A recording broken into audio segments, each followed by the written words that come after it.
In the heart of the misty Smoky Mountains, where the clouds tickle the peaks, lived a small dragon named Puff who was quite unusual, while other dragons spent their days practicing fearsome roars.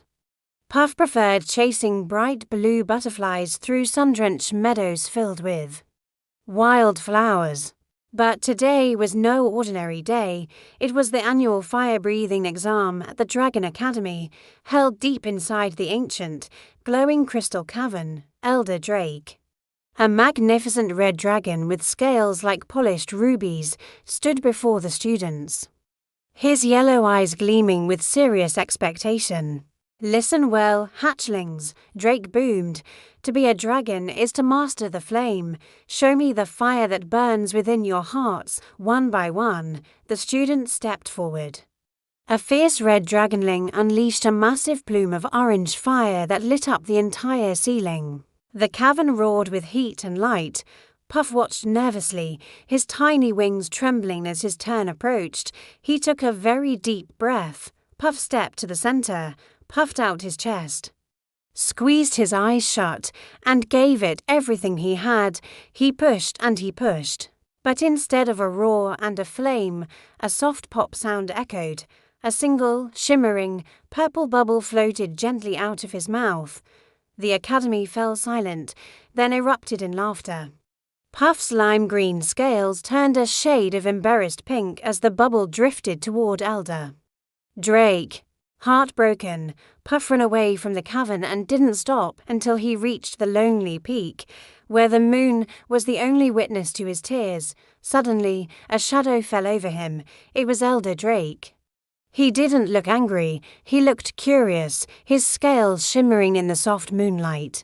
"Fire is a tool, Puff," Drake said gently, "but it isn't the only kind of magic.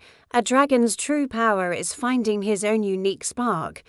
The next morning, the village below was in a panic. The great birthday festival was about to start, but the decorations were all ruined. The mayor sighed, "We have no lights, no magic, nothing to make the children smile." Puff watched from the trees, feeling a strange tingle. He remembered Elder Drake's words. He stepped into the village square, took a deep breath, and instead of fear, he felt pure, bubbling joy. Pop, pop, pop, thousands of glowing, multicolored bubbles began to pour from Puff's mouth, rising like tiny hot air balloons into the sky. The bubbles didn't just float. They whistled little tunes and smelled like cinnamon and chocolate. The children began to dance and cheer with delight.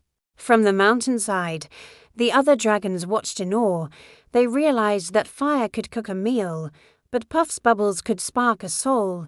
Elder Drake flew down and landed beside Puff, nodding his head in respect. "You found your spark, Puff, and it's the brightest one here." Puff was no longer just a dragon who couldn't breathe fire. He was the official spirit bringer of the Smoky Mountains, loved by all. He taught the other dragons that being different wasn't a mistake, it was a gift that made the world a more colorful place to live. So if you ever see a rainbow-colored bubble floating past your window, don't be surprised. It's just Puff, sharing his unique spark with you.